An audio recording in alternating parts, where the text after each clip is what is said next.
Halo Milenial, selamat datang di podcast OSIS Mile, media informasi OSIS SMA Negeri 1 Lembang berbasis suara. Assalamualaikum warahmatullahi wabarakatuh. Halo Milenial, saya Dimas Afriani Hadiawan dari 11 MIPA 4, pengurus OSIS tahun Abdi 2019-2020. Pada kesempatan kali ini, kita akan berbincang-bincang dengan tema yang cukup menarik, yaitu kenapa harus ikut pengurus OSIS. Saya tidak sendirian, saya ditemani oleh Teh Nabila. Teh Nabila, boleh dong mengenalkan dirinya? Halo Milenial, perkenalkan nama saya Nabila Yazidia dari kelas 12 MIPA 5, pengurus OSIS tahun Abdi 2019-2020. Oke, Teh. Langsung aja ya, kita berbincang-bincang mengenai kenapa harus ikut pengurus OSIS. Oke. Sebelum ke sana, saya ada beberapa pertanyaan nih, Teh. Boleh. Apa sih OSIS itu? OSIS itu apa? Jadi OSIS itu adalah organisasi siswa intrasekolah yang merupakan sebuah wadah dari sekumpulan orang yang memiliki tujuan bersama.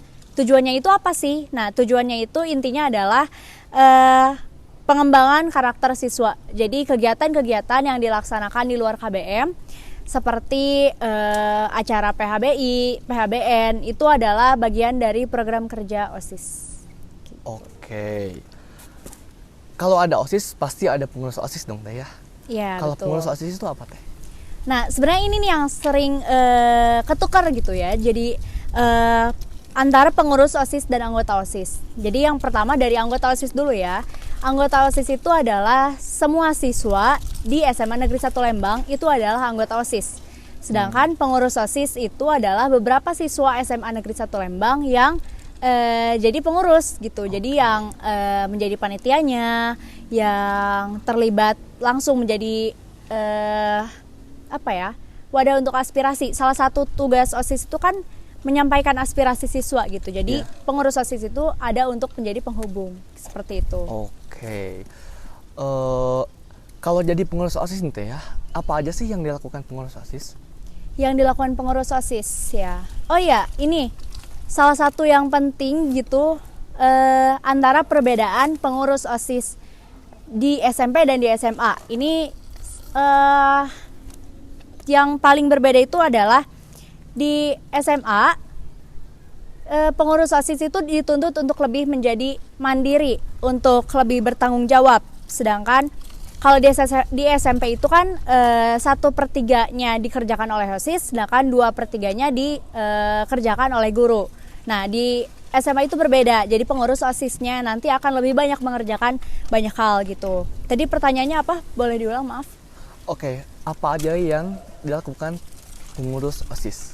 Yang dilakukan pengurus OSIS. Jadi ini yang menarik sebenarnya. Jadi kalau misalnya kita jadi pengurus OSIS itu kita akan mengerjakan atau melakukan banyak hal yang sebelumnya belum pernah kita lakuin gitu. Misalnya jadi panitia. Nah, kalau misalnya di SMP-nya udah pernah jadi OSIS, mungkin udah pernah juga dong jadi panitia. Nah, tapi beda. Kalau misalnya di SMA itu kita menjadi panitia, itu akan banyak hal-hal yang baru. Belum kalau misalnya kita bertemu dengan sekolah luar di seminar, itu juga jadi pengalaman-pengalaman yang menarik gitu. Oke. Kan tadi apa aja yang dilakukan pengurus OSIS ya? Iya. Pasti ada manfaat dong di setiap yang dilakukan oleh pengurus OSIS. Nah, benefit untuk menjadi benefit menjadi pengurus OSIS itu apa sih, Teh? Manfaatnya yang pertama adalah nambah relasi dengan sekolah atau instansi lain gitu. Gimana kalau misalnya kita melaksanakan acara, itu kan pasti kita banyak berkomunikasi dengan perusahaan, misalnya untuk sponsor, juga dengan masyarakat untuk perizinan. Nah, di sini kita jadi menambah relasi juga dengan guru, dengan siswa-siswa gitu. Itu salah satu. Yang keduanya adalah kepemimpinan.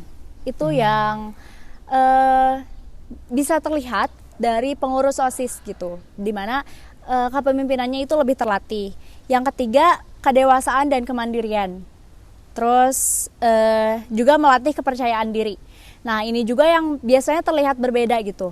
Jadi menjadi pengurus OSIS, kita biasanya lebih dituntut untuk berani tampil di depan, berani untuk berbicara lebih banyak di depan gitu. Jadi itu melatih kemandirian dan juga kepercayaan diri gitu. Oke.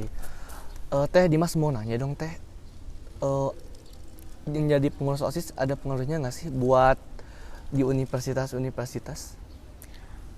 Pengaruhnya tentu ada, karena menjadi pengurus OSIS kita dilatih untuk manajemen waktu, itu yang pertama. Menjadi seorang mahasiswa, berdasarkan apa yang dikatakan oleh senior-senior kita, pasti teman-teman udah sering dengar tugas numpuk, terus belum lagi dengan acara-acara, seminar-seminar yang dilaksanakan di luar. Nah, jadi pengurus OSIS ini kita bisa lebih manajemen waktu, di mana tugas OSIS dan tugas sekolah harus berjalan beriringan, tidak bisa ketinggalan salah satunya atau tidak dikerjakan salah satunya gitu. Terus yang kedua adalah berpikir kritis. Nah, ini juga penting.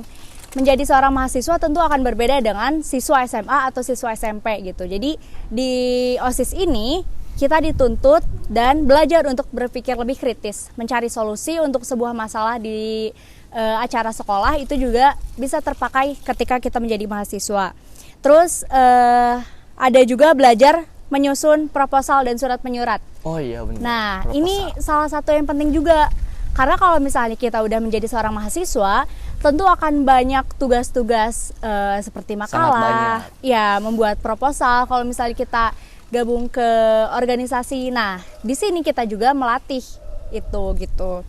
Terus dari tata bahasa juga berpengaruh.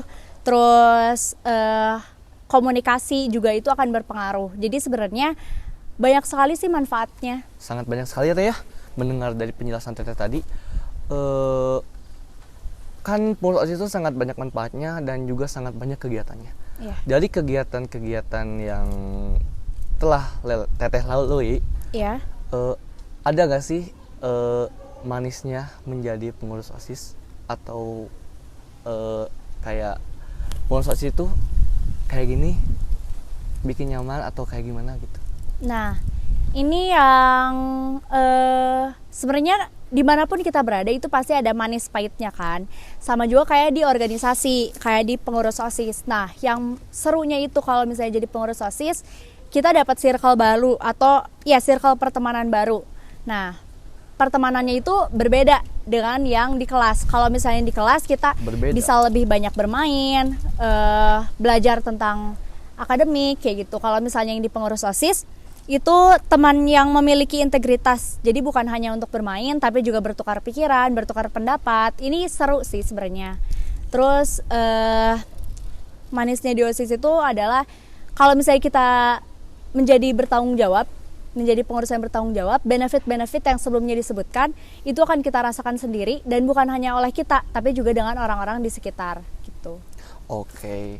Kan tadi kata Teteh ada manis dan pahitnya. Pahitnya apa sih Teh menjadi pengurus OSIS? Pahitnya ini mungkin yang bakalan lebih banyak terlihat oleh siswa gitu ya. Nah, iya benar sekali. Kayak misalnya jadi di SMA 1 itu setiap hari Senin ada kegiatan upacara. Nah, iya. itu disertai juga dengan razia. Jadi ketertiban, kerapihan itu dicek. Nah, pengurus OSIS di sini bertugas untuk merazia. Nah, tentu itu juga berpengaruh gitu. Itu menjadi salah satu bagian yang pahit di mana teman-teman jadi agak menjauh, jadi menjudge kita gak setia kawan, buruk dan yang kayak gitu-gitu. Tapi sebenarnya itu untuk kebaikan bersama gitu. Terus yang pahitnya lagi, kalau misalnya kita tidak bisa manajemen waktu, itu banyak ketinggalan pelajaran kelas. Karena menjadi pengurus OSIS itu banyak dispen kan? Iya, nah, sangat banyak. Iya, banyak kan? Nah, kalau misalnya yang Kang Dimas rasain sendiri itu gimana sih dengan dispen? Dispen itu menurut saya, dispen itu kan apa sih, kita meninggalkan pelajaran ya. Jadi kita juga harus punya tanggung jawab terhadap pengurus OSIS dan pelajaran. Jadi intinya kita harus bisa memanajemen waktu sebaik-baik mungkin. Nah, benar. Karena seperti yang udah dibilang tadi, tugas kelas dan tugas OSIS itu harus berjalan beriringan gitu. Jadi teman-teman yang mau jadi pengurus OSIS gak usah takut ketinggalan pelajaran, takut banyak dispen nggak jadi deh. Nah itu apa ya?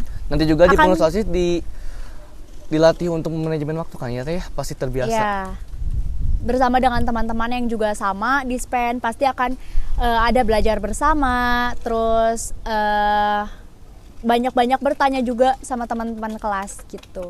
Oke Teh, bentar. Mendengar stigma tadi yang tidak setia kawan lah, banyak dispen, tugas ketinggalan lah. Apa sih solusi Teteh atau tips Teteh untuk calon-calon pengurus OSIS biar tidak dicap seperti itu dan tidak ketinggalan tugas? Tentang cap negatif atau stigma negatif itu saya pikir akan terus ada dengan OSIS gitu. Selama teman-teman menjadi pengurus OSIS pasti akan ada stigma negatif sebaik apapun teman-teman. Karena apa? Karena itu sudah terbentuk dari lama gitu. Makanya yang harus kita ubah dan harus kita tunjukkan adalah diri kita nggak seperti itu. Jadi seperti yang saya bilang tadi, sebaik apapun kita, maka kita harus menunjukkan hal yang terbaik dari kita. Berarti itu adalah risiko menjadi pengurus OSIS ya Teh ya? Salah satu risiko juga. Oke, Dan itu melatih kedewasaan. Bagaimana cara kita menanggapi stigma negatif itu supaya nggak memengaruhi jadi malas ke OSIS atau jadi justru malas ke kelas. Itu juga melatih kedewasaan di situ. Terus tipsnya yang pertama pasti harus banyak-banyak komunikasi sama teman kelas. Kalau misalnya dispen itu kan banyak ninggalin temen ya. Iya, banyak banget. Nah itu harus banyak komunikasi. Kalau misalnya sekarang kan komunikasi banyak gampang gitu. Jadi jangan sampai hilang gitu. Oke. Nah mungkin dari Kang Dimas sendiri mungkin mau nambahin tipsnya gitu? Tips buat stigmanya bukan menjadi baik ya, menjadi mengurang lah. Jadi jangan sampai ketinggalan ya. Jangan lupa juga buat share dan follow channel kita. Sampai jumpa.